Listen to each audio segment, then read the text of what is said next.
కుంభకర్ణుడు కూడా చాలా మంచివాడు. కుంభకర్ణుడు కూడా అన్నా నువ్వు చేసింది తప్పు అని చెప్తాడు. సీతాదేవిని తీసుకెళ్ళిపో అంటాడు. అంటే ఒక్క రావణాసుడు తప్ప ఈవెన్ మండోదరి కూడా మంచిదే, తీసుకెళ్ళిపోమంటుంది. అంటే విలన్ ఎప్పుడు ఒక్కడే ఉంటాడు, వాడే రావణాసురుడు. ఆ 10 తలలు.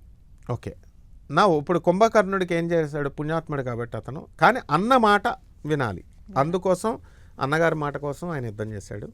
అలాగే ఈయన కూడా ఎవరు మన ఇంద్రజిత్తు కూడా తండ్రి మాట కోసం యుద్ధం చేశాడు. ఇకపోతే రావణాసురుడికి యుద్ధం ప్రకటమైన తర్వాత మొత్తం ఒక్కొక్కడు పడిపోతున్నాడు. ఇంద్రజిత్తు చనిపోయాడు.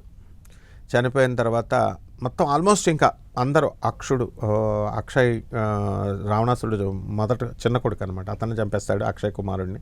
తర్వాత నెక్స్ట్ ఇంద్రజిత్. ఇలా అందరూ వెళ్ళిపోయిన తర్వాత లేని పరిస్థితుల్లో అత్యంత బలవంతుడైనటువంటి కుంభకర్ణుడిని లేపమంటారు. కుంభకర్ణుడికి ఉన్నటువంటి వరం ఏమిటంటే 6 నెలలు తినడము, 6 నెలలు పడుకోవడం.